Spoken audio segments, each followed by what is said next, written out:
Doug Hurley is an American engineer, former Marine Corps pilot, and NASA and SpaceX astronaut. He piloted the Space Shuttle missions STS-127 and STS-135, the final flight of the Space Shuttle program. He launched into space for the third time as a commander of the Crew Dragon Demo 2, the first crewed spaceflight from American soil since STS-135, and became, together with Bob Behnken, the first astronaut in history launching aboard a commercial orbital spacecraft. He was also the first Marine to fly the FA-18EF Super Hornet, and his call sign is Chunky. Yeah, you got it all pretty close. Nice.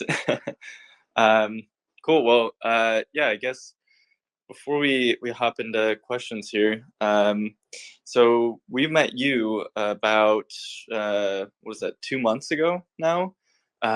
Yeah. In Houston, yeah, for a zero gravity flight that we're doing with Space for a Better World, which is Christina's organization, who'll be joining here shortly. And yeah, we had you there alongside Nicole Stott and Charlie Duke too. So that was just like an incredible experience. Some people came back after that event saying it was the best day of their lives. Which, yeah, that's awesome. Yeah. And I think for people listening here in the audience, we're actually doing this again out of Florida. So our zero gravity flight actually was delayed because of some FAA stuff that was going on. So yeah, on the 23rd of February, we'll be hopping into ZeroG, and yeah, we'll have Doug there, Charlie Duke, and Nicole Stott, 3 legendary astronauts. And yeah, tickets are still available. We've got about 10 spots left. So if that's interesting to you guys, definitely check it out. You can go to moondao.com and check out our app, and then go to the Zero Gravity site. Or if you hop into our Discord, we can help navigate you there too. That's discord.com or discord/MoonDAO, discord.gg/MoonDAO. I always mix those up. But yeah, okay, great. I've gotten through the stuff that I got to promote there. We got Christina here too. Cool. Hey, Christina, how's it going? Hey guys, good. I just got in my hotel in Zurich, literally this minute. Nice. Yeah. Well, thanks for joining. I just read out Doug's bio. Christina is the astronaut wrangler. She, yeah, is the woman behind the scenes making all of this possible. She got us in contact with Charlie Duke, with Doug, Nicole. She's awesome, and pretty much knows everyone, I feel like, in the space economy, or yeah, was the former manager for Buzz Aldrin. Yeah, just all around very incredible person with amazing connections. Yeah. Those are very nice words, Pablo. Thank you. Hi, Doug. Hey, how you doing? I'm doing good. Yeah, looking forward to spending a little time in Florida in February. It'll be a nice change, but we're getting plenty of good skiing here in the mountains of Utah, so enjoying that too. Oh, good. You have snow? Oh gosh, yes. All right. Well, I know where to come now. Exactly. Cool. Well, all right. I guess we can hop right into it. So, Doug, you were on both the shuttle and the Dragon capsule. You, I mean, have like, I guess could you tell us a little bit about the differences there between the Dragon capsule and your shuttle mission? How do the experiences compare? The technology. How does it feel as a pilot? I know that the Dragon capsule has touch screens. Can you kind of walk us through the major differences between the two missions? Yeah, absolutely. Yeah, I mean, there's tons of differences. Certainly both orbital spacecraft, but that's kind of where it stopped. I think I can talk about a few different things, and then if folks have questions related to what I've mentioned, then certainly chime in, because I'm certain I missed something. But, you think about the shuttle program, was around for 30 years. We were building the International Space Station and servicing Hubble in the time I was flying shuttle. And certainly, as you mentioned, fortunate enough to fly the last shuttle flight in history.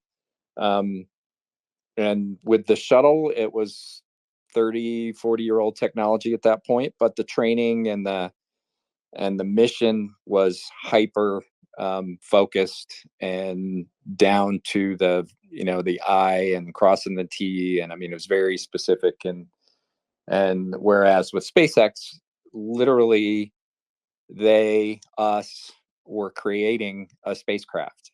So it was kind of this clean sheet, certainly with some influence with Elon. As I'm sure folks realize, he had a tremendous amount of influence on the design and the look of Dragon and Falcon 9. So it was two completely different experiences, two completely different spacecraft. One was, for example, the shuttle is about a 230,000 pound vehicle by itself, and about 4.5 million pounds at liftoff, fueled with the external tanks and the boosters. And then Crew Dragon is about a 25,000 pound vehicle, so orders of magnitude smaller. Obviously, Falcon 9, very capable rocket, but a much smaller rocket than the shuttle stack. So yeah, the rides were completely different. You certainly did more manual flying with shuttle. That was just the way it was designed and what it was capable of. Dragon was designed to be autonomous, albeit I did fly Dragon with a touchscreen since it was a test flight, so I was able to actually prove the manual flying capabilities that we had developed, just in case the automated system had failed for some reason. So we were able to do all that in space, but profiles were completely different. Shuttle was about 8.5 minutes to orbit. Dragon was about 12.5 or 13 minutes to orbit. You got to do a kind of a cool staging on Dragon between first and second stage, whereas shuttle, the acceleration into orbit was constant because the main engines and the boosters fired prior to liftoff. Whereas with Falcon 9, you had a first stage with the 9 Merlin engines, and then you had a separation event, and then a second stage that got us the rest of the way into orbit. And so you got to experience that ZeroG, or floating for a few seconds while you separated from the first stage, and then the second stage started and then accelerated you the rest of the way into orbit. G-wise, on shuttle during ascent, we pulled about 3 Gs. On Dragon, on ascent, we pulled about 4.5. And then on the return trip with shuttle, about a G and a half, a very benign entry. I mean, people have talked about it being like an airliner, albeit that's pretty generic. It's quite a bit more aggressive than an airliner when it comes into land, whereas an airliner lands at about a 3-degree glide slope. The space shuttle is at 20. And then for the Dragon, as I've described it before, Mr. Toad's Wild Ride coming back, because it's a capsule, comes in somewhat ballistically, and then uses drag chutes and then main chutes to decelerate and splash down. And so when those events happen, they're very dynamic. But because the vehicle is so much smaller than shuttle, it almost felt like you were in a little sports car, because you could just feel and sense and hear every event. And then of course the splashdown was certainly much more dynamic than landing on a runway in Florida. So I think that's probably, hopefully that kind of talks a little bit about the differences of the vehicles. But yeah, drastically different, I think, would be the way to leave that.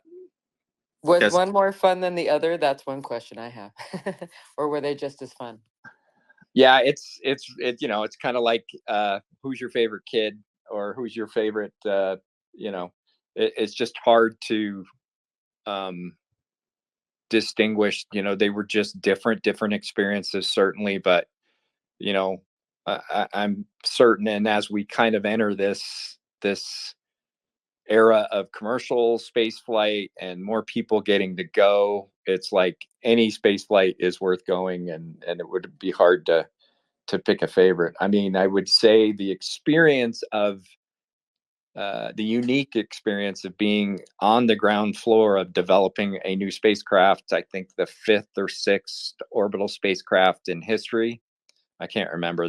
Some statistician has figured that out. But the point being, as a test pilot, I think that was, an incredibly fortunate experience to be part of that and to have influence in that and to develop alongside our NASA folks and our SpaceX folks a new spaceship that had just flew the 12th crew into space as of yesterday. So that, it just was, certainly a once in a career, if not once in a lifetime experience. I have another non-technical question, and Yeah. Pablo, I don't mean to keep jumping in, but I was just thinking about how your spacesuits or your flight suits were different. I know that the SpaceX ones, well, and maybe the NASA ones too, are customized to you, right? Are they both customized to you? No. Great question. No. I remember I think it was my commander on STS-135, Chris Ferguson, called the NASA spacesuits that we wore, the pressure suits, the pumpkin suits, we've given them an affectionate name, he called them off the rack. So I believe, and don't quote me on this, I believe there were probably 8 or 10 different sizes that were built or manufactured, and you just had to kind of find the one. And of course, our suit technicians were incredible, and you kind of had to find the one that was close enough. And then there were some options with the gloves and those kinds of things, but it really was kind of find the size that fits you the best, because they had the plan was to fly a number of missions. The shuttle initially wasn't developed with pressure suits in mind. They only wore them initially during the test flights, the early campaigns when where there were only 2 astronauts flying shuttle. And then after Challenger is when they discovered that it, from a crew safety standpoint, we would need pressure suits. So they were actually developed I think initially to be used on the high altitude spy planes that we used to fly. And then NASA used those pressure suits, and I'm certain there were modifications, but essentially that was those. Whereas SpaceX was completely custom. And certainly Bob and I, and then some of the other folks from the astronaut office, as well as the second crewed flight, which was Victor and Mike Hopkins. We were kind of guinea pigs, along with Sonny Williams and Eric Bowe on the original cadre, of just going through the iterations as SpaceX developed their suit literally from scratch. And so I've told this before, but I've probably been in that SpaceX suit literally 500 times. Oh, really? Getting into different iterations of those suits. And of course, we had to water test them. We had to pressure test them. We had to go through. And then the other story I've told to some folks is, unfortunately for SpaceX, Bob and I, our head circumference, because typically in the design space, they design generically for the 5th percentile human to the 95th percentile human. And there's all sorts of anatomical data that's out there. And they try to design the suits very similarly to that. Problem is Bob and I, our head circumference both exceeded the 95 percentile. So we gave them a little bit because we had giant heads for whatever reason. So poor SpaceX guys, I remember the first time I tried to get the helmet on, it literally took skin off my forehead because it wasn't, the opening to get my head in there. My God. was not big enough. And of course you can imagine jokes that then proceeded to happen. But both Bob and I, and of course Bob would pick on me, and then it turned out his head was even bigger than mine. So anyway, but it was a very much a learning experience, and they just had some incredible folks in their suit lab who were initially learning along with us on how to design those suits. And ultimately, as I had said before, Elon had certainly given his input that he wanted it to look cool and he wanted it to be state of the art and futuristic. And so they were certainly designing the suit that way, but it also had to be practical. The whole reason for wearing these suits in a spaceship is if you lose pressurization inside the capsule when you're in space, that's kind of your life preserver or lifeboat to keep you from that situation, or at least preserve the opportunity for you to get back down to the surface of the Earth because a depressurization event obviously is catastrophic and fatal. So that's the reason we wear those suits in space. And so it's another way to protect us. But by the same token, they had to work. And so we kind of went through the process with SpaceX. And like I said, I was in and out of that suit so many times. I lost track.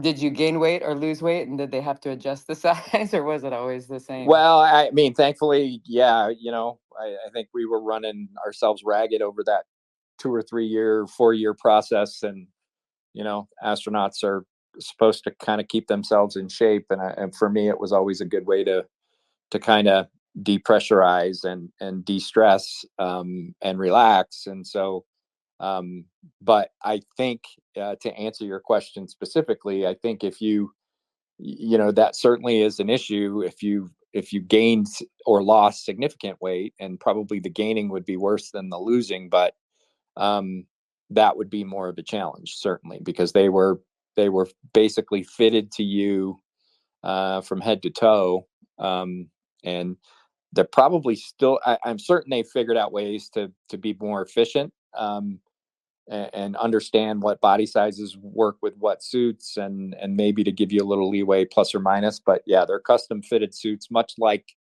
the Sokol suit and Soyuz is pretty well custom to you as well. And I mean, it makes it nice because it's as comfortable as it can be, and certainly they were much more comfortable and lighter than the ones we wore on shuttle. But yeah, certainly something you have to keep track of. You don't want to gain too much weight or lose too much weight. And I have one more question. I really promised Pablo I'm going to quit taking over. But well, the funny thing is I met the Thunderbirds, before, and there was one Thunderbird. He was like 6'5", and I was like, how on earth do you fit in there? And so then I know that was, a lot of astronauts are not super tall because it was an issue, I guess, with seats or the way that the pilot seats were. But correct me if I'm wrong. I heard that the seats on SpaceX too are customized to your height and body, like length of. Is that true? Yeah, to a degree. Yeah, it is. It's they have like the molds and padding that is within the seats. They can adjust those somewhat to your body size. The seats were made by this company called Dallara, which is a racing company. They make racing seats, and so and it's important. And much like with Soyuz, they do the same thing. In fact, they take a mold of you in the seat, and then that custom mold goes in the seat in Soyuz when you fly, and that's all for impact protection. And so you want you don't want a lot of play in between your body and the seat around you. You want to be kept kind of in that cocoon, for lack of a better word. And so, yeah, the seats are, I wouldn't say they're as customized as the Soyuz seats, but they certainly can customize them to your kind of, with me, my torso is a little longer than average and my legs are kind of a little shorter, and my wife has a lot of fun with that. But but they can adjust those things to kind of keep you in the seat when those impacts occur. And frankly, the only one that you should hopefully plan for is the splashdown. But if there happened to have been for example, a failure of your booster, that launch abort sequence is extremely dynamic, and you want to be safely tucked into those seats in an event such as that. So yeah, there's a few things that they do, and with the capsule that is very advantageous, and that's one of them. Kind of customizing the seats, customizing the suits, all the straps that you have, the 5-point harnesses. We would cinch down our feet so your feet aren't flailing around on the footrests and all those things, just for that reason. All right. Well, I'm really done now, Pablo. I promise. You just tell me if you want me to pipe back in again. I would not buy that for a second, Pablo. She's gonna cut it. Okay, well, so I see a lot of people with Starship in their profile pictures in the audience, and I wanted to get your thoughts on Starship. You watched Falcon 9 go from a concept to actually riding inside of it, and Starship is in development now. What parallels do you see between them, or do you think the process is just entirely different because it's such a big rocket? Yeah, maybe a little bit of both. Certainly I'm watching it from afar these days, but with keen interest, because the Starship is one of the essentially part of the architecture for us to land on the moon again. So I can see some parallels. Certainly the way SpaceX develops their vehicles, and it certainly was something that it was challenging getting used to in the beginning. Was they would test and test and test and test, and sometimes stuff blew up. And the Starship evolution is to me is the same. And like I said, I'm not tied into the specific development of Starship, so I don't know for sure. But it's very iterative. It's very fast compared to maybe traditional development of a vehicle. You think about with us. I mean, the Crew Dragon or Dragon 2, went from essentially, now they had the booster. Falcon 9 was in development and was flying, but the Crew Dragon, was a completely new vehicle in almost every respect, and had to be manufactured or designed, developed, manufactured, produced. And that all happened in a matter of, 6 or 7 years, which, you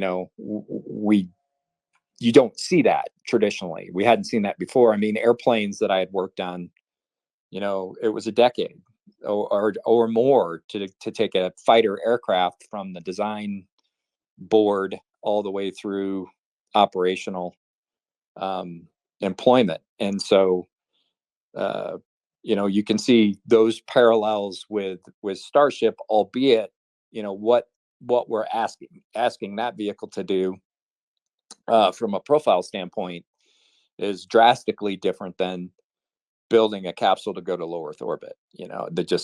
Everything about it is technologically probably order of magnitude more challenging. But so it's like everything else. It sounds like we might see another test of Starship maybe even next month. So but we are going to use this vehicle and this architecture, multiple vehicles, it sounds like, that need to refuel in orbit, and then we send Starship to the moon, uncrewed, and then ultimately with a crew for the Artemis 3 mission.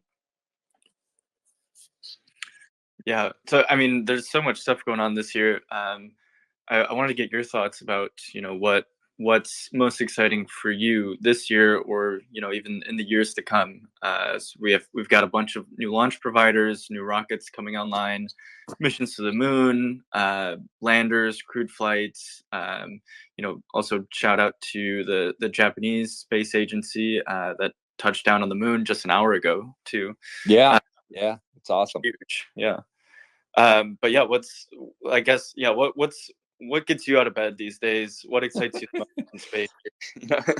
Yeah, well, I mean, it's just, and I talked about this with some folks before. It's just, I mean, there's two things just from my career as an astronaut, which officially ended about, I don't know, 2.5 years ago. I remember kind of in the mid 2000s, I don't think I had flown yet on my first shuttle flight. And there was this, I think it was called COTS, so commercial off the shelf, which was, a program within NASA that was going to give seed money to companies to ultimately provide cargo services to the International Space Station.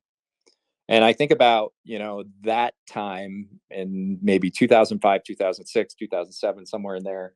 And then that ultimately morphed into the Commercial Crew Program, which was SpaceX and ultimately SpaceX and Boeing. There were many other companies involved initially, but ultimately SpaceX and Boeing that won those contracts. And then obviously I was part of the SpaceX side of things.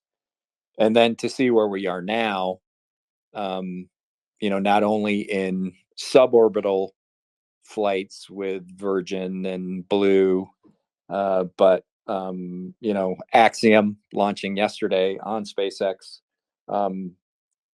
commercial space stations being developed, the first flight of Artemis 1, the Artemis 2 flight here, potentially in less than 2 years, landing on the moon again. Uncrewed landers, attempting to land on the moon. We had one that unfortunately didn't quite make it, and then one today that made it. So, I mean, it's just, it's everywhere you look at this point. And, I think about, frankly, where we were in May of 2020 to where we are now, not even 4 years later. It's just amazing, and it just seems to be accelerating, and it's exciting. Obviously, that I got into this business because this was what I was passionate about, and was lucky enough to get picked by NASA. And it's just amazing, 23-ish years later, where we are compared to where we were. I couldn't have imagined. You would have thought what would have taken 40 or 50 years has happened in 20. So it's really neat to see. And I think it's a testament to some of these, for the lack of a better term, these new space companies, and people willing to take, some of these risks. And it's well documented where Elon was, in the early days of SpaceX. I mean, they basically had money for one more rocket, and luckily it didn't blow up. And, and that's part of it, as well as just people willing to, and wanting to explore, wanting to do this, and wanting to push out beyond low Earth orbit. It's incredible to see. So I think it's all of it. I mean, it's hard to pick something. I think certainly for me, the human spaceflight aspect is a big deal to me. So I'm excited to see us, go to the moon again and land on the moon. And then, I think, like probably many that are listening, the huge goal is, a human on Mars. Absolutely. So I guess, like, so you had the chance to talk to Charlie Duke just a couple months ago. I mean, maybe you'd already met him, but I'm curious what that was like for you. Meeting or speaking to Charlie. Like what did you, I guess, ask him? What did you learn from him? Is it? I guess you guys are part of like a very small club of astronauts, and I think a lot of people in the audience here too would like to one day become an astronaut, like you and Charlie and Nicole. What advice would you give to people that want to go up into space these days? And I guess I mixed two questions in there, but yeah, it's okay. Charlie was kind of like, I guess, maybe your hero, and now people are looking up to you in the same way that people look up to the Apollo astronauts. I'm curious, what are the lessons that are coming down? Yeah, no, I mean, great questions. I had never met Charlie before, and it was I mean, it was just such a great experience to meet him. He is like most of the I've met a number of the Apollo and the early shuttle astronauts, not a lot, but a number of them. And yeah, I mean, he's salt of the earth. He's just a super guy. And I think if you didn't know who he was, you would just think he's just another regular older guy who's just super nice. I mean, he just but it's just, yeah, it's just, I've always felt like I was born 50 years too late. And so and that's a whole other story that we don't need to talk about here, but my point being is it's just and meeting somebody like Charlie, who was born at that time, and experienced those things in those early days, it's just neat to hear him talk about it, and how similar some of my experiences as a fighter pilot and a test pilot were just like his, and the emotions that you go through and the up and downs that you go through in your career as an astronaut. And like I said, he just could not be more gracious. And some of the astronauts that I've met over the years, I would just say that they maybe aren't as genuine and as nice and individual as Charlie is, but most of them are. But yeah, it was just so neat to be able to meet him and spend some time, and he couldn't have been nicer. And yeah, he's got a unique place in history. And yeah, it's just, you got to treasure your time with these folks, because I mean, when we did that, it was, a long time ago. And I'm sure as people, we've lost a lot of the Apollo astronauts now, and there were a few that I didn't get to meet. And so it just was a real privilege. And so looking forward to getting to see him again here next month. But I guess the other part of your question about advice, and,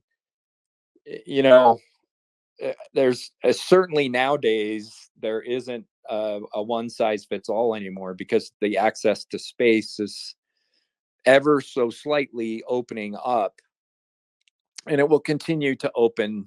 The aperture will open wider, quicker down the road. I mean, you have to make the analogy. It was probably like, the Wright brothers flew, and then, it took time before we had commercial aircraft, and now it's very routine to fly, to go get on Delta or American or Southwest and go fly someplace.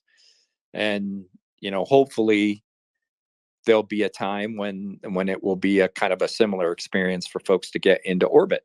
And but nowadays you're seeing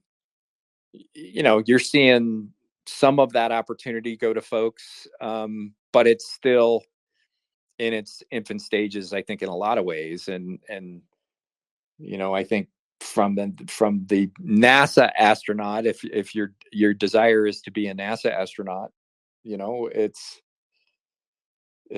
not a first career thing. It's, most of us get to NASA, we've already had a career doing something.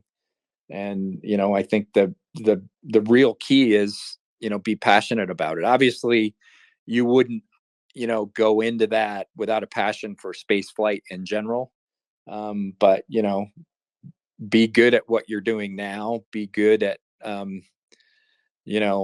working with other people, and then, you know, just have that passion that you know, pushes you that extra mile, because it and even when you get picked, and Charlie, I remember talking to Charlie about this, even when you get picked, you're like, oh, they couldn't have, they made a mistake. There's no way they want me to do this. And but then you know, if it's not you, it's going to be somebody else, so it might as well be you. But I think that's really the key, is just excellence, and then being able to work as a team, because um, it's all about that. I mean, it's a team, it's the biggest, you know, and I've said this before, and I've heard other people say this, it's the biggest team sport there is human spaceflight. And you have to be able to work with multiple teams in order to get successfully into space and back.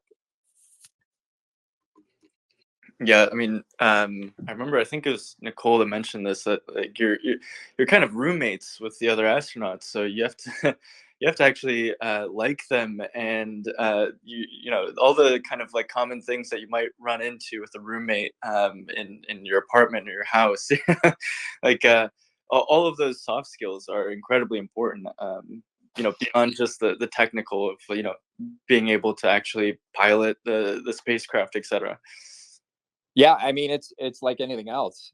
When they pick you, certainly from my background as a pilot, it's like, yeah, you should know how to do that. You know, you've managed to do this, you've managed to do that. You've, you know, in my case, you've been a test pilot, you've done this, you've done that, you've got thousands of hours in jets. And, you know, but the soft skills in my mind um, are at least as important. I mean, if you can't work with a team, you're certainly no use to me, and you wouldn't be on my crew, and I wouldn't want to be on your crew. Um, you know, and then the other thing you have to remember on these small crews is there is no one person that can carry the day completely. I mean, one of those soft skills is being able to kind of go, hey, so and so, like on space station, for example, and I'm sure Nicole has probably talked about this before.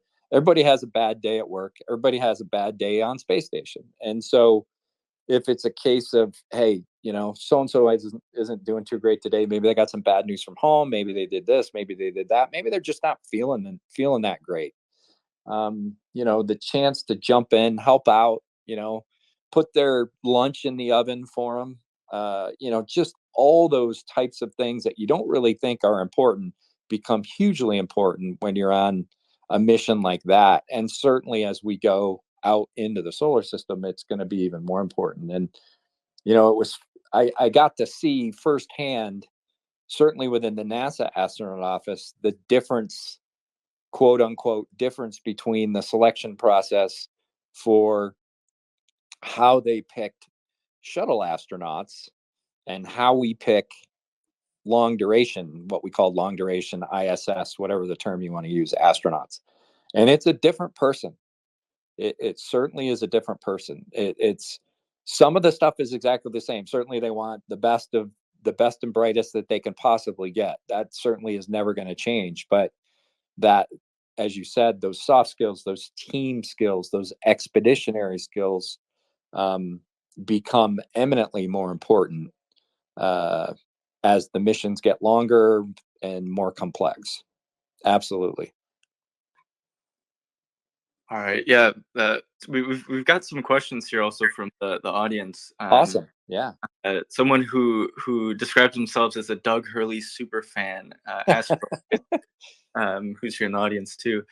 She wants to ask you, what was it like to leave your family for 2 months to go to space in 2020? It's tough. It's really hard, and I equate it to like a military deployment. And of course, I did all my military deployments without a family per se, my own family per se. So I didn't have that same kind of appreciation. And you know, you're just happy go lucky, and you know, okay, hey, we're going here, we're going there, we're going, and I don't know when we're going to get back. But it certainly gets more difficult in that aspect as you have a family. And you know, Jack, our son, was 10 when I left. in 2020. And so he was certainly old enough to understand, that I was going to be gone, and understood the consequences of, flying rockets and the risk that was involved. So that complicates it even more. But, we as a family have done this a few times. When Karen left to go on her 6-month space station flight, Jack was only 3. And so, and it was extremely difficult on her. But I mean, it's, that you weigh the greater good, or the greater aspect of it, and it's worth the sacrifice, not only to do something that advances humanity, but also the example you set for your children, and those that follow. It's like, there are things that are worth it if it advances civilization, science, exploration, and benefits the greater good or greater humanity.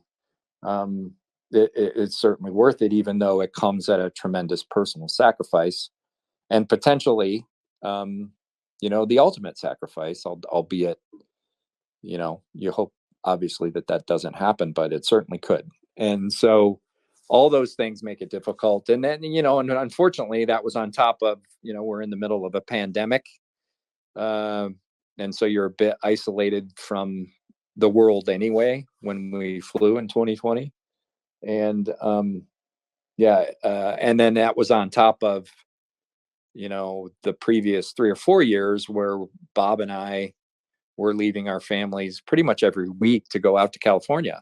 And there were a few times where we had to go over to Russia and train, and go over to ESA and train, and those kinds of things. So we had, even in the previous 2, 3, 4 years, had been leaving our families pretty regularly. So it was, it was certainly challenging. But once again, I think as people realize, there's a ton of ways to be able to stay connected when you're in space, on space station, and NASA does a wonderful job of allowing that to continue to happen, and supporting it very well. And so that keeps your morale pretty high to be able to at least be connected in those ways while you're in space. That's interesting. I didn't realize that Russia helps train U.S. astronauts. What part of the training happens in Russia? Yeah, no, great question. That's all part of. Now, granted, ours was really abbreviated, but the space station is part Russian, and so you have to be trained on the Russian segment, at least to some degree. And then we've got the European part of the modules, or the European module that you need training on. So we were required to go over to ESA, or the European Space Agency, and train. And I think the way I remember that is we did that, I think, in the summer of 2019, and we did it all at once. So we went to Russia, and then we went to Germany, just so because we were, unfortunately, it was probably something that we didn't necessarily need to do, but it was something that the space station partners and folks felt strongly that we needed to have some training, even though we had been to space station multiple times over in Russia. And we were at a pretty key point in the development and testing with Dragon. And so to have to kind of pick up and leave for a few weeks to go to Europe, it wasn't necessarily very convenient, but just part of the deal, because it had been in January of there had been talk kind of in that summer that our test flight might get extended to be a longer flight, and so they wanted to make sure that we had that space station training, or at least a level of space station training, so that we could be contributors while we were up there and not liability. So it just was tough because we were right in the middle of some pretty key stuff with SpaceX, and they certainly wanted us to be in Hawthorne rather than in Europe. Yeah. Another question that we have from the audience here is from Emmett Reese, and their question is, do you ever plan to go back up to space again, even if it's just for a couple of days? I know you mentioned you're retired, but you're coming out of retirement. What's Yeah. Hey, Emmett. Honestly, there's not a plan to. I think for me and for Karen, I mean, we flew 5 times in space combined, and I think Karen's got 6 months in space, and I have about 3 months in space. So, I think for us, it's a family decision as much as anything.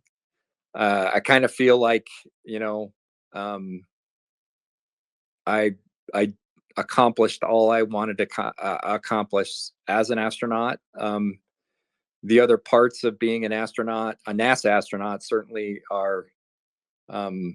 Some are really good, but some are really challenging. And I think from a family perspective, when you put somebody on a rocket, there's a risk. Whether you want to believe it or not, there's a risk. And I think we felt like we rolled the dice plenty of times, and so there's no formal. There certainly would have been, and probably continues to be, some opportunities for somebody with my experience to go do that again, maybe. But no plans at all, unless maybe the 3 of us could go together. So we'll see. Maybe that'll come up, and we'll be able to go someplace together. Yeah, maybe a retirement home on the moon, and there you go. Something. Yeah, exactly. Actually, I want to point out that your son Jack, I think, is going to join us, right? Well, that's what I was just going to say. So this is a great opportunity, and for my son to get to experience at least the ZeroG part of it, with the rest of us here in Florida next month. And so I'm very appreciative to Christina for making that, and you guys making that possible. So yeah, we'll see if it if he gets the bug at that point. He talks a little bit about aviation. I think he realizes that his old man did some pretty cool stuff in fighters, and that's a pretty good way to do things. So who knows? Maybe he'll go into the family business. Yeah, we'll see. Yeah, pretty cool family business. Basil E. Frankweiler asks, what vegetables are being grown on the ISS? Let's see. When we were up there, I mean, it's kind of like what we do here in Utah, because we get some pretty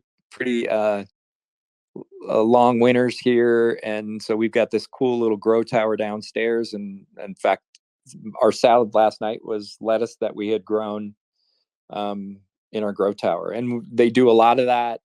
That's what we were doing when we were up there, and I think they continue to do that. And I think they're trying to get it to a point where you can grow a number of vegetables for obvious reasons. It would be great to kind of be self-sufficient in as many ways as possible, because these longer duration flights out into the solar system are going to require, everything about space flight is weight and taking things. And so to be able to make things, with this, with 3D printing and some of these other things, and grow things, generate water, all those things that we need to survive as humans, it helps if you can do that on the way, rather than having to have all this logistical support and all this stuff in your spaceship.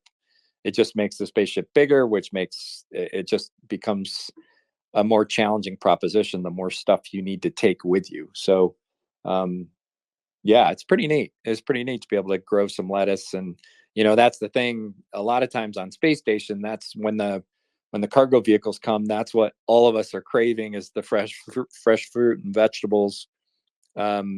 Because obviously all the food we normally eat up there is either freeze dried or thermostabilized or whatever, and it's not like freshly grown vegetables or fruit. So to be able to get to do that in that environment is pretty neat, and will be ultimately pretty beneficial. Marvin Marshall actually has a good follow-up to that. Is what was your favorite meal or snack on the station? Did you have one that you'd hoard just for yourself? Yeah, no, the guy that hoarded food was Captain Chris Cassidy. I heard stories from my wife because, of course, I flew with him twice, and then Karen flew with him on her first ISS flight. So, yeah, he's a pretty big food hoarder, but in a nice way. It's not like he's going to eat your food. I mean, that would be very bad form to eat somebody else's food. But my favorite, I always craved the spicier stuff in space, and I think that's because and I think that's fairly common because you have you go through the fluid shift, and I think that's been pretty well documented. So your fluid in your body gets pushed up towards your head, so you feel almost like you have a head cold. Certainly in the initial days you're up in space, and then your body adjusts, but you still don't maybe smell quite as well as you would on Earth. And so the spicy foods, I always just crave the spicy food. So they had the shrimp cocktail that was really good because they had a cocktail sauce on it. Red beans and rice was really good. But the food in general up there is really good, certainly compared to what I had in the military. The military, the meals ready to eat, or MREs, just because of the variety. And we have a food lab at Johnson Space Center in Houston, where they continually develop and refine the meals and the variety of the meals. And so, and like a lot of other things, and kind of like I was talking before with these longer missions, food becomes very important. And to have the same thing every day, that would be pretty, that would affect the morale of the crew, certainly. So, but yeah, I would say red beans and rice, and that's from my days when I was going to college in New Orleans. But the space version of it is pretty good. Brooke Rose Edwards asks, many say they're left in shock the first time they see the Earth. Was there anything that surprised you the first time you flew to space? Yeah, it's pretty emotional. And from a couple aspects, one is the view is just stunning. I mean, I'm thankful that the cameras these days give you some feel for what your eyes actually absorb when you look out the window that first time, or any time, frankly. But and then it's emotional from the standpoint of the literally the years, if not decades, that it took to get there. The work, the sacrifice, the separation from your family, all of those things kind of. And for me, it was all that at once. And so it was a pretty overwhelming experience. I remember the first time I was on shuttle Endeavour, and it just got into space, and just that. And then, you're sensing that constant microgravity for the first time. And of course, the crew modules in chaos. Everybody's getting out of their seats and doing what they need to do. And so it's just this crazy experience. And I remember Mark Polanski, my commander, we get to space, and we're going through the thing, and then I remember it vividly, looking out the window and just trying to wrap my mind around everything that was going on at that moment, and I remember kind of locking up maybe for about 5 seconds. And I remember Mark just kind of putting his hand on my shoulder and going, "Hey bud, you with me?" And I'm like, "Yeah, I can't believe we're in space." It was just this whole, and it's just, and then to be able to experience that with other people, their first experience in space, it's just so special, so memorable. And then certainly the privilege of being on space station and living on space station, because that opportunity to go sit in the cupola on space station and sit there for a complete orbit around the planet is just, words cannot do it justice. I think everybody that ever has the opportunity to get to go do that should go do it, because just sitting in the cupola or sitting somewhere in low Earth orbit going around the Earth once, it's life-changing. Julio Resende asks, what do you think is the importance of space analog stations to train astronauts and motivate the space audience? Yeah, no, it's a good question. During our years as astronauts, and I believe they still do it, we would do, maybe not to the degree of the analog that I think you see nowadays, these Mars analogs or moon analogs. I think they're valuable because I think it once again reinforces the isolation side of it, and then the interplay of a small crew, and then those personality traits and the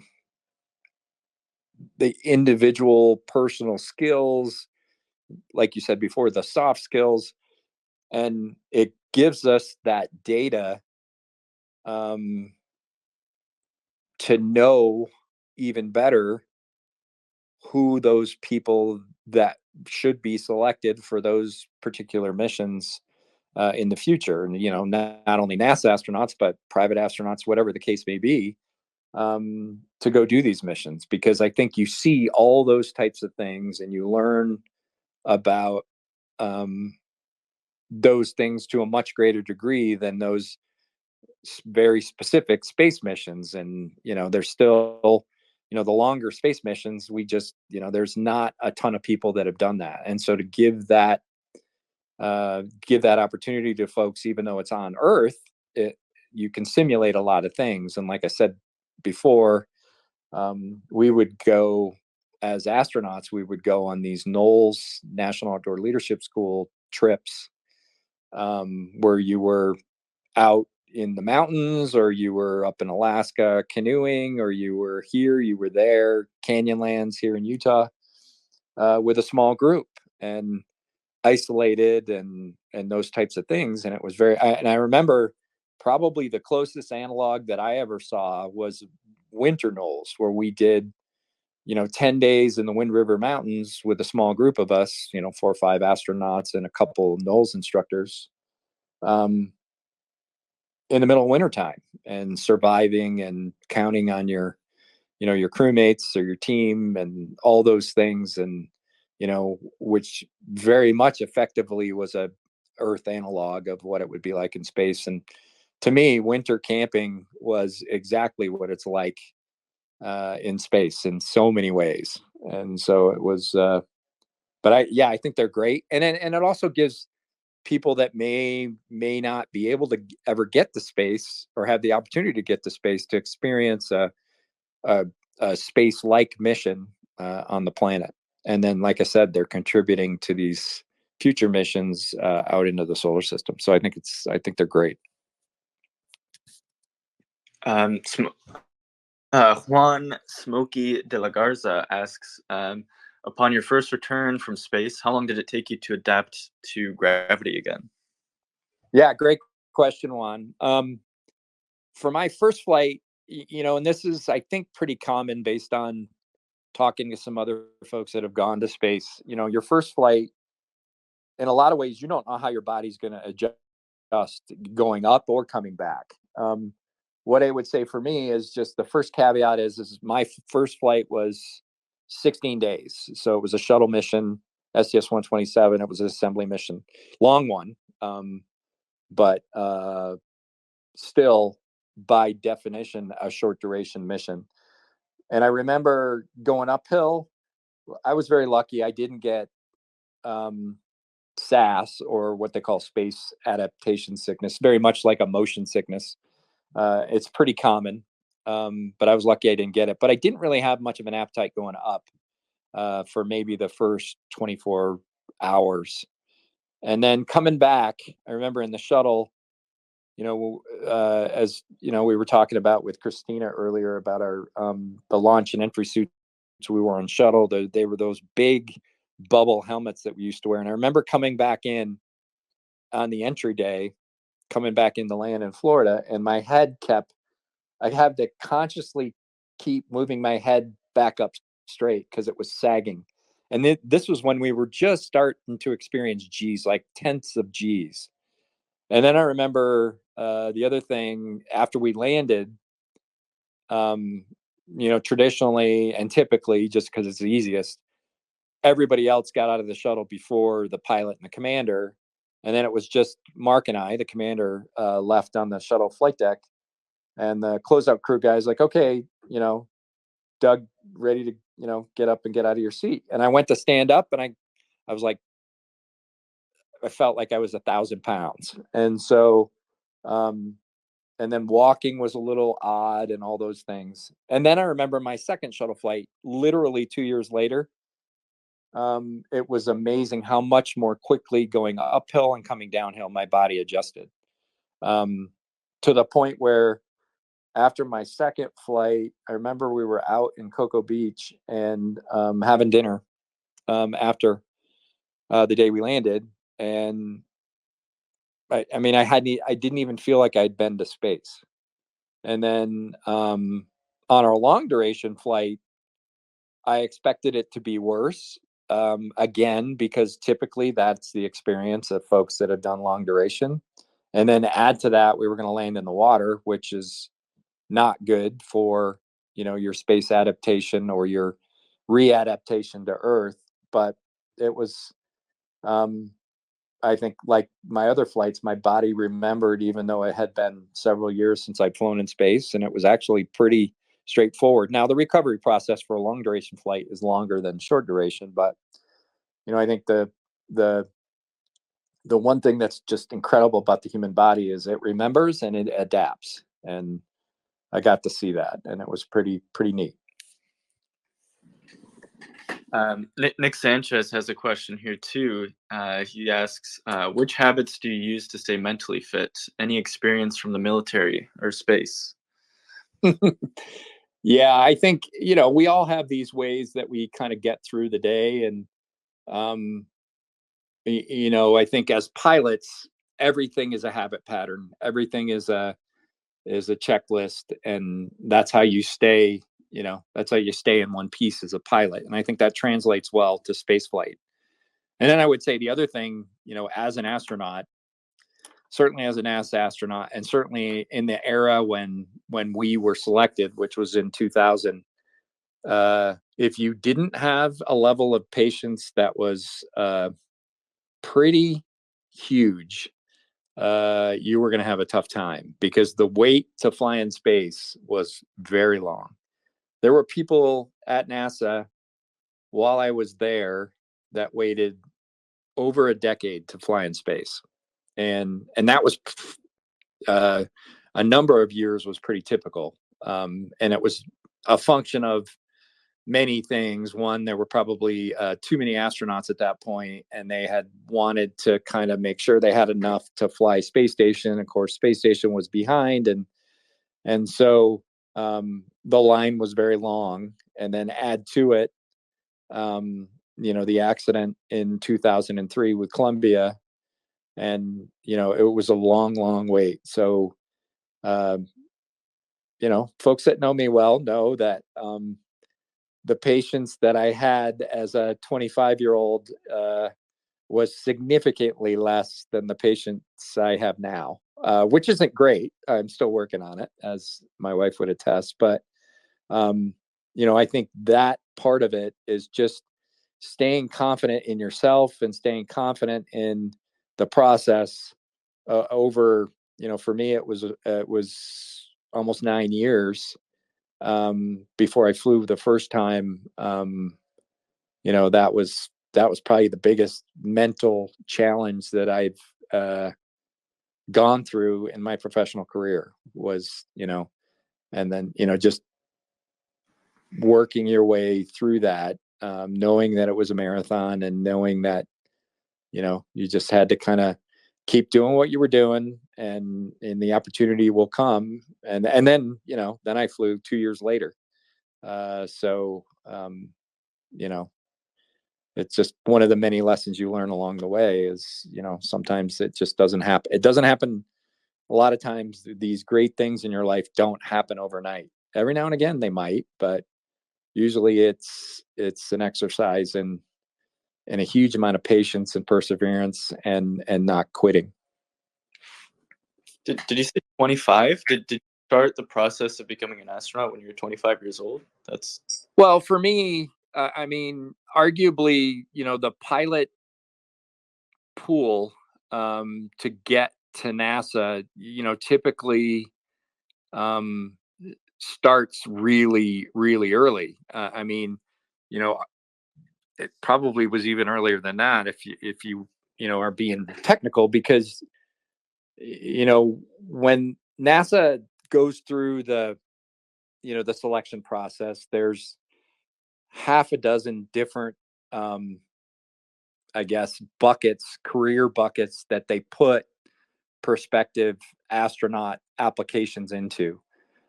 One of them is pilots. And so from that perspective, as a military pilot or a test pilot, your career starts, or your opportunities for selection actually happens at the beginning. Because for me, I started out as a naval aviator, student naval aviator, and the down select just through that process, you lose, from the time you walk in the door to start, and by the time you get your wings as a jet pilot, 2/3 of the people that were there to start are not jet pilots. And then, you work through your operational career and gain experience as a pilot, and then go to test pilot school. And there's only X amount of people that even get considered to go to test pilot school. And then there's a down select, and then you have to make it through test pilot school. So our selection or entry process into the astronaut office as a test pilot starts at least a decade earlier than when you get picked. And so, yeah, from that perspective, and I think in general, certainly every prospective astronaut, starts out wherever they start out their career, and you certainly, are going to go through some selection processes prior that will make you maybe more selectable as an astronaut down the road. But for the pilots, it starts pretty early.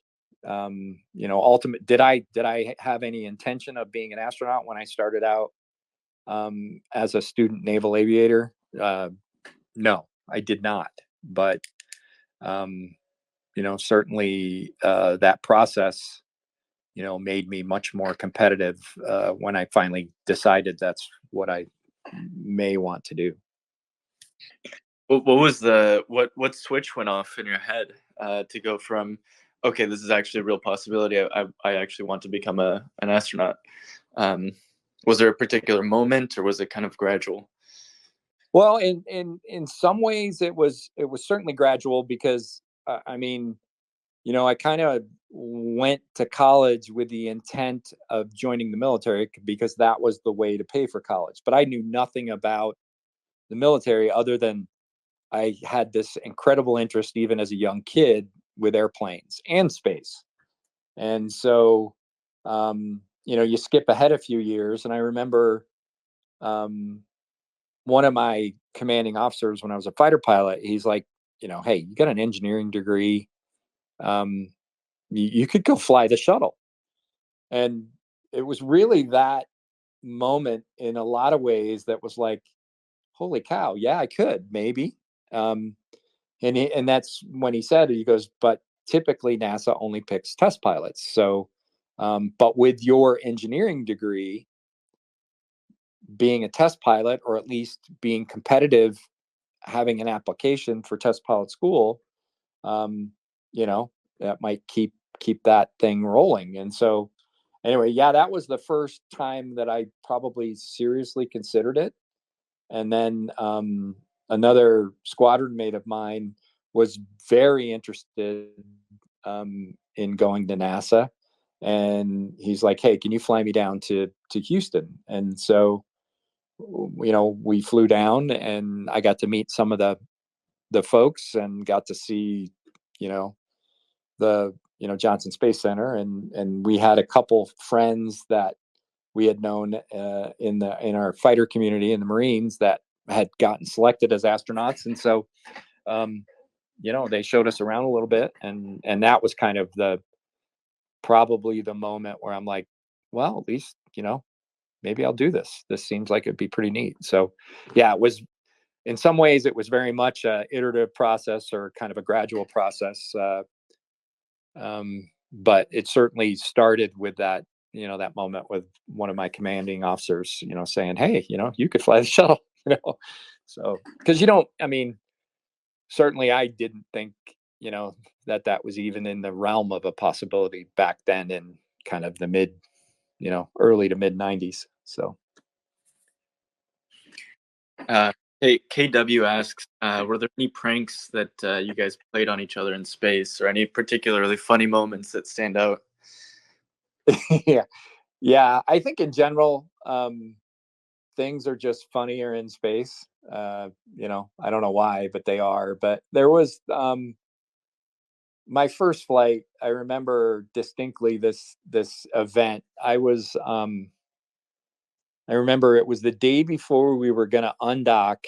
We had a great mission, and Dave Wolf, who's just this, larger than life guy, he was our lead spacewalker, and he was also responsible for the logistics transfer between the stuff that we needed to make sure that we brought back to Earth from the space station. And that could involve parts that had broken and they wanted to study. That can involve, medical, biological samples that the on-orbit crew had taken, and they needed to get them quickly back to Earth, and then anything else. It could be a million different things. And Dave, because the other spacewalkers on our flight were all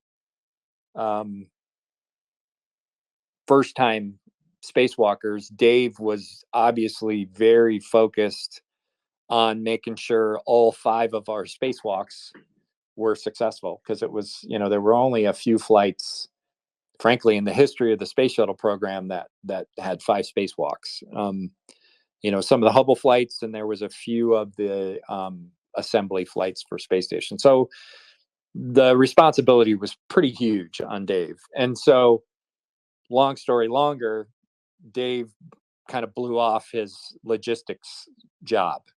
And so I remember Mark coming to me the day before, kind of in the afternoon, and he's like, hey, I have zero confidence that Dave has done any of this. Can you go make sure everything has been transferred to the shuttle?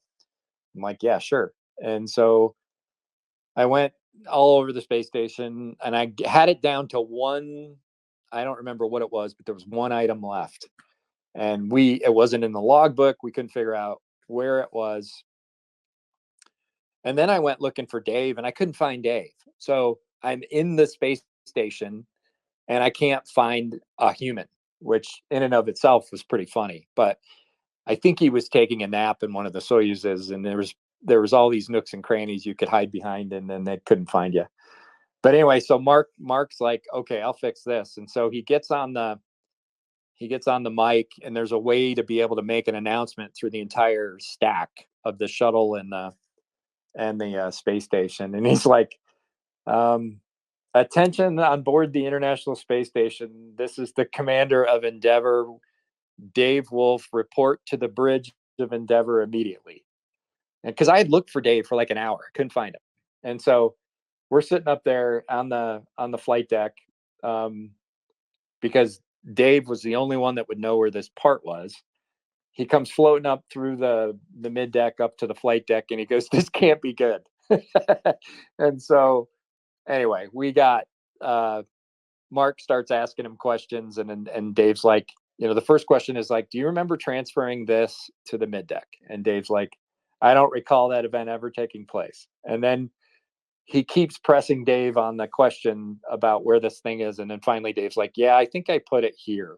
And what had happened was he put it in a completely different locker because he was distracted trying to do the spacewalk stuff. And anyway, it was just one of those experiences that, you know, only happens in space and only with Dave Wolf. And if you ever get a chance to hang out with Dave Wolf, it's usually pretty funny. You guys called him up to the principal's office, basically. Exactly. And he knew it wasn't good. So, yeah. Nice. So I've got a question for you too. So I mean, to make a corny video game analogy, I don't know if you ever played Call of Duty, but when you beat the game, you know, you do what's called prestige. Like you kind of do it over again. You prestiged once. You flew the space shuttle, and then you did SpaceX. And I mean, now you work as an engineer at Northrop. I'm curious, you know, like what, like I feel like you've beat the game, like you've achieved what a lot of people I feel like would like to achieve in their lifetime. Like what I guess yeah, what keeps you going? Like it's a serious question, you know. Like I feel like it's a real thing when people achieve, you know, a really amazing, incredible thing. Like what? Yeah, what are you doing now? What keeps you going? What's your yeah? No, it's a great question. I think, you know, for both Karen and I think it's all about raising our son, you know, now. And you know, certainly incredibly thankful for the experience. I mean, you know, that's how we met. So I think, you know, I tell people this, you know, what was your best thing about being at NASA? And I was like, you know, it was meeting Karen. And so I think, you know, for me, you know, I was able to leave NASA on my own terms. I think, you know, I couldn't have asked for a better way to kind of close out my flying career in you know, almost poetically. You know, it's where I started flight school in Pensacola, Florida, and then where we splashed down on Dragon was off the coast of Pensacola. So if that wasn't a sign that it was like, okay, you know, you did this, now it's time to go do something else. And I think the other part of it is, you know, how the mission went and how it's, you know, how it's been since, you know, and then to be able to have, you know, you're still quote unquote young enough. I'm probably older than most people that are listening. But still being young enough to go do something else or go live where you want to live. You know, Houston, I've got a lot of special memories in Houston, but, you know, living there was probably not my favorite thing. So I think it was all those things. It was raising our son. It was the opportunity to do something else, the chance to live somewhere where people come on vacation. And, you know, Utah for both of us has just always been a pretty special place. And then now to have the opportunity to work out here and live out here. And then I think the last thing, this opportunity with Northrop, was such that it allowed me to stay attached to human spaceflight because we build the solid rocket boosters for SLS. But also we do a lot for the military, which is, you know, I've got a 24-year career in the military. And so being able to build weapons for the warfighter and support the warfighter and support human space flight. And so it was kind of one of those things where it was like, this is just and then be able to do something, you know, in the commercial world or the private, you know, I've been part of the government and part of the military my whole career. So to be able to work for a company, you know, it was just all those things and all those challenges, while I still felt like I had something to contribute. So, you know, I think it was a combination of all those things. I mean, the other side of it is I just, you know, I didn't want to be that person, you see it. I certainly see it. I saw it at NASA, and there continue to be people that have stayed at NASA, in my opinion, way longer than they should have.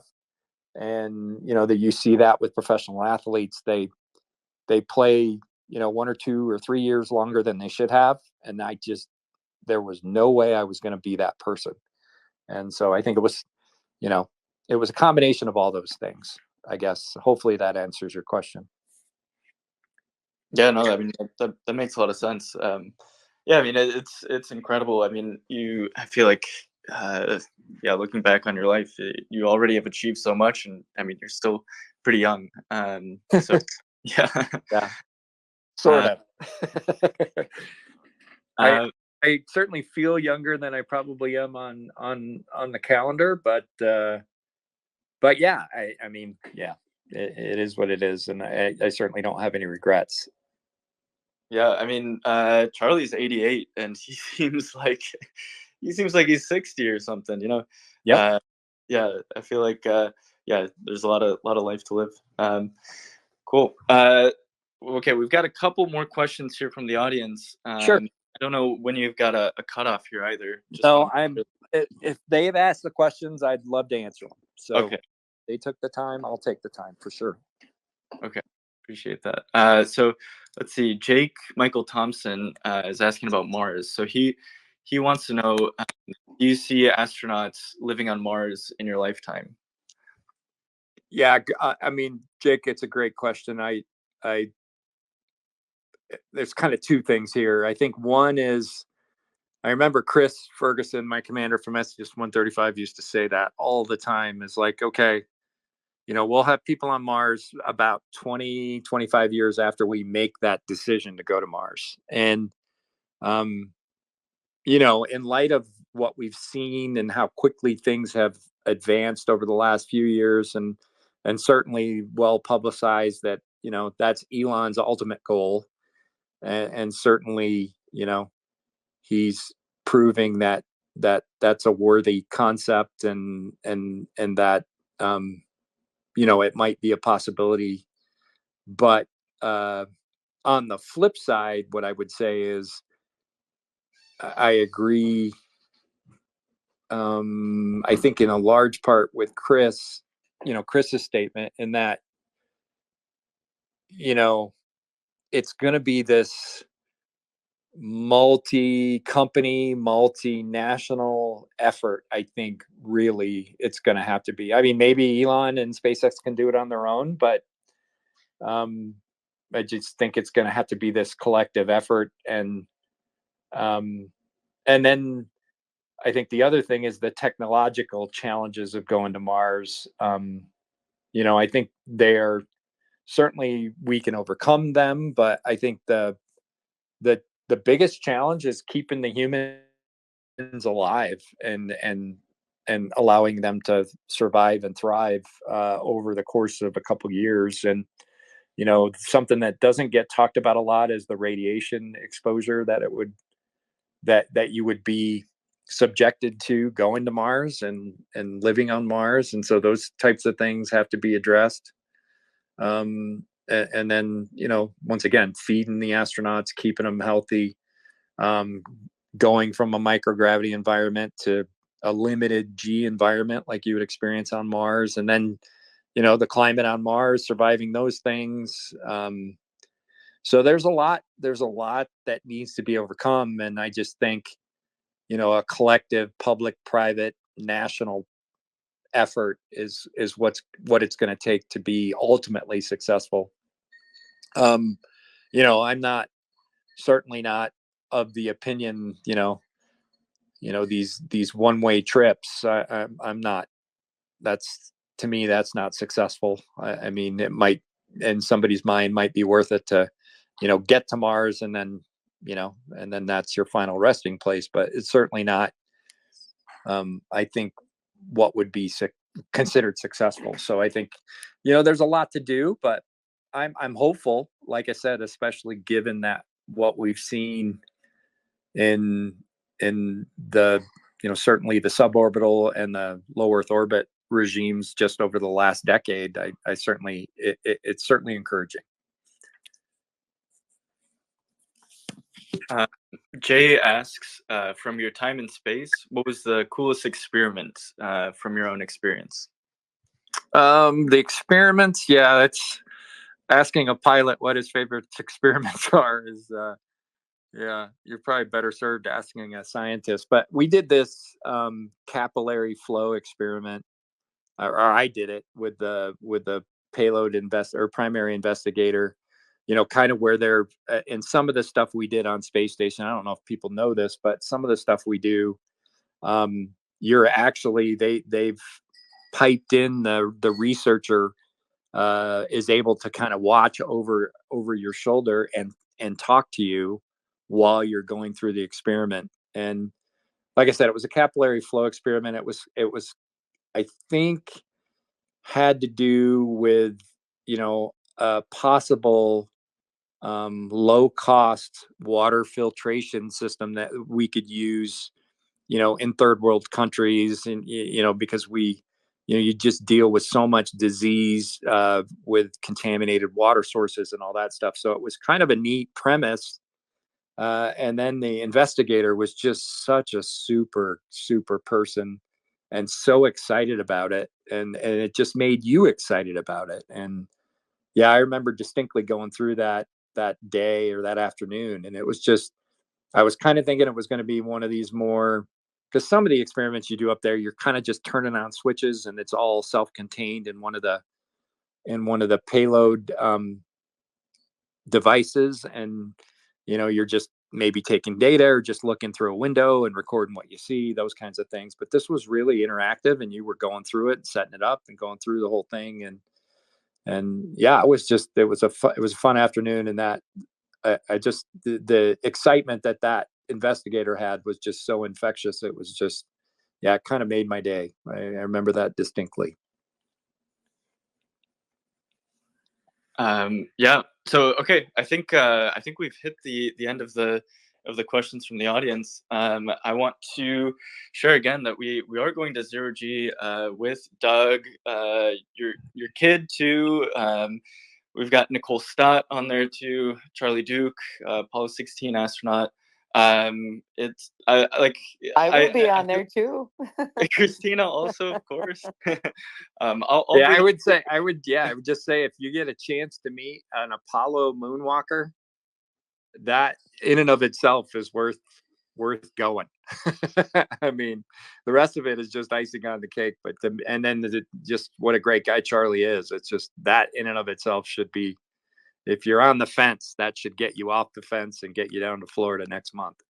Yeah, and the thing that I will add to that is that, a lot of times people will tell me, "Oh yeah, I got to go to an event and I got to shake their hand." And the difference with these experiences, and partially why, I do this and you guys are my friends and you're so supportive of the stuff we're doing with Space for a Better World, is that it's a real bonding experience to get to hang out with everybody, with you guys, with the group that comes with us.